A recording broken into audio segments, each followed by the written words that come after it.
Tell Yeah. everyone about Black Buck. So Black Book is about a young man named Darren. He's living in Bed-Stuy, Brooklyn. He has his loving mom, his supportive girlfriend, his best friend in his neighborhood, and his neighborhood has him.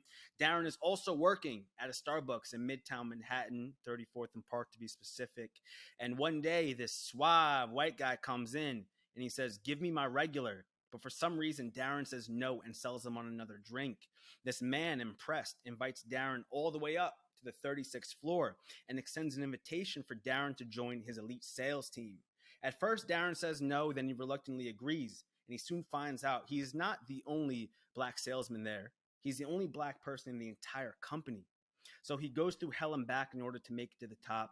Once he's there, he has power, status, money. But then he says, hold up, I don't want to be the token black guy.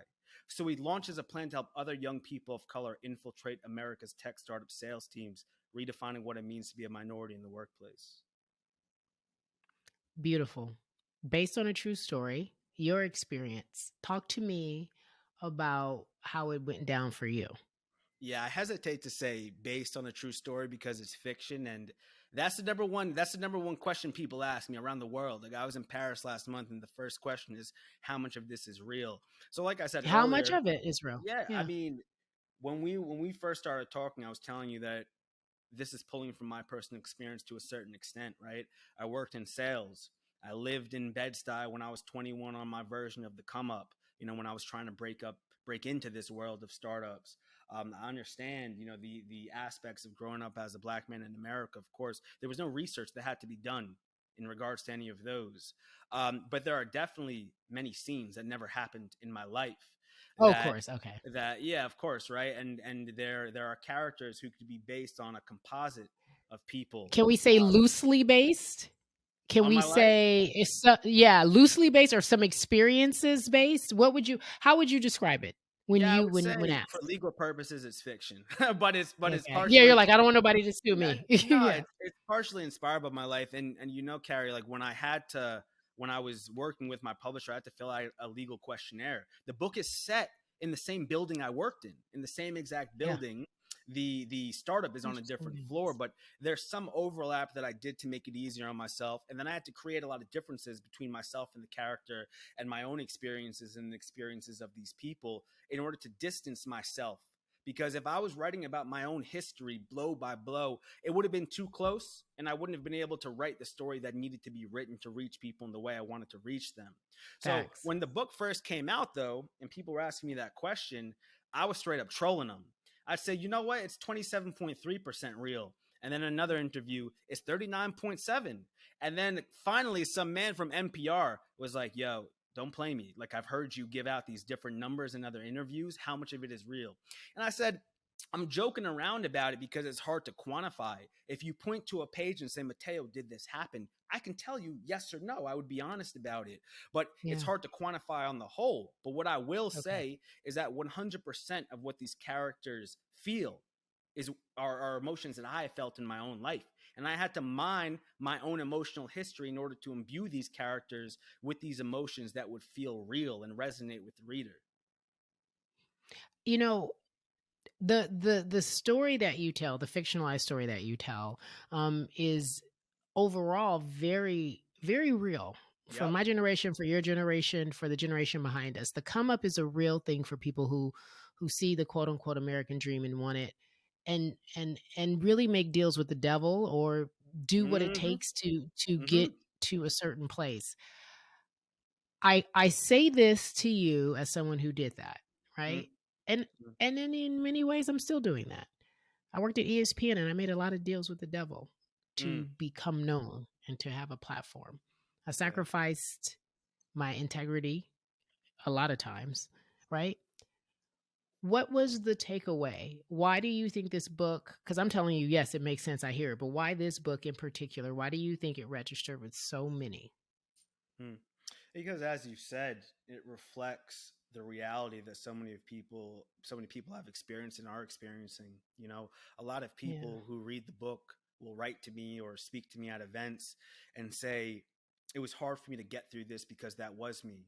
A lot of older women who say I was the only black woman on an executive team, or I was the only person here or only person doing that.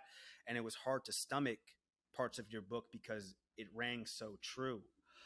But then on the flip side, there have been people who say, 3 weeks after the book came out, I was in tears because a young man, he emailed me and he's like, I'm a young brother from Atlanta. And for the majority of my life, I haven't ever felt like someone. But when I read your book, I finally felt seen and I felt like I was Hmm. worth something. And that, I mean, I was crying.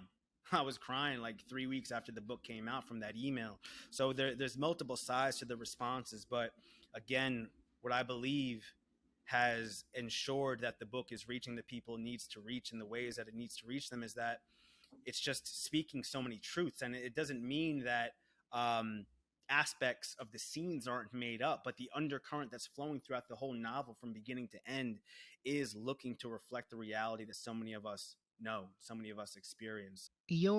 It's very empowering. And it's also a gut check. Um, is this the life you want to live? Mm, Let's mm-hmm, talk personally. mm. When did you decide that wasn't the life you wanted to live? Yeah, when you're here, Cari, and you're talking about sacrificing your integrity and making deals with the devil, you already know I have done the same as well. People will ask, oh, okay, where's the overlap? And I say, in the same way that Darren lost himself, I lost myself too. I was in this world of startups. I had made my way up from an intern to then being a community manager to then starting the sales team with the CEO. And as things began to grow and grow and grow, and as I began to accrue more and more power, um, you become lost. You're in this sunken place to a certain extent. Not saying this happens to everyone, but in an environment like the one that I was in an environment like the one that this character Darren is in, the question isn't how would you change? The question is how wouldn't you? You're making so Mhm. much Say money. that again. The Wait, say that question again. the question isn't how could you change? It's how couldn't you change? He's at Starbucks making around $19,000 overnight. He's making around 65,000 on target earnings, if not a little bit less, just base salary. There's free food. They're going out to the clubs. There's all these people who don't look like him. They're drinking. He starts to drink. Like, oh, he gets caught up. And not only that, there is the emotional resonance of this powerful messianic character of the CEO saying that you, Darren, just as all of these other people here, are anointed. You are part of the Mm. people that are really making a difference and disrupting the world for the better. This is the mindset that a lot of people working at startups have. I was there. I not only spread this mindset, but it was a gospel that was handed down to me as well. And I'm using these religious terms because in many ways it can feel like a cult. And what I found is that there's a difference between cult and culture. So for me, right, there's all of these people, and I'm here at 23, 24 now with a younger version of me across the interview table, and I'm saying all these things to them and watching them nod and watching them almost foam at the mouth if they want to be a part of this ship that's taking off. When in fact, a lot of these people are not curing cancer or changing the world by making a more ergonomic chair or whatever they're doing. But this isn't to say, and it's important for me to point out real quick, is that in my journey, right, I experienced a lot of things, but on the whole, I wasn't a victim. I was a young king, You were a perpetrating. participant. Yes, the part I was complicit in this cycle. Yep. And Darren, while he is victimized and he experiences a lot of wild racism, and I took some of that from my life outside of the workplace to translate it into the workplace to show people what it can feel like, or to reaffirm to the reader of, I know you know what this is like. But point being is that Darren then has these experiences and then turns around and hurts the people who loved him unconditionally. This is all to show that heroes and villains, good and bad, black and white, it's not as cut and dry as that. There's complexity and there's nuance. And I think that we need to pull at the And thread and see what else is sometimes there. I hate to even cut you off because you're You're good. preaching though, but sometimes we play this role. Yeah. Sometimes we're the hero and then sometimes we're the villain. What's Like going it, on it, now? it, I don't know if we're going to talk about, but you know what I'm talking about. What's going on now? yeah, Yeah. yeah, yeah. Yeah. Talk about it. I mean, we see it happening with Kanye. We see it happening with Yes. Kanye West. Kanye West Yes. has no doubt received the brunt of racism throughout his life, especially while trying to break into this extremely white, extremely classist industry of fashion. And then what does he do? Instead of trying to spread information and help lift all of these people up, he's going to go and wear a shirt that says White Lives Matter, which feels like a Mhm. slap in the face, and it feels downright diabolical. I was texting with some of my homies, and I'm like, yo, that just felt downright diabolical to me. But It's not all cut and dry. what part in the book would be the equivalent of what Darren did?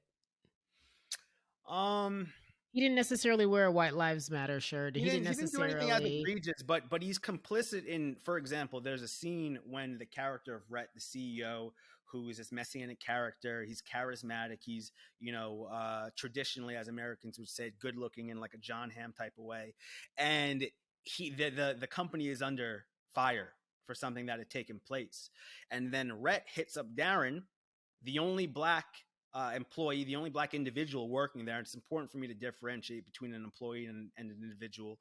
But the only black individual working there, young, and Rhett says, "Yo, I need to get you up on Rise and Shine America, in order to defend this company."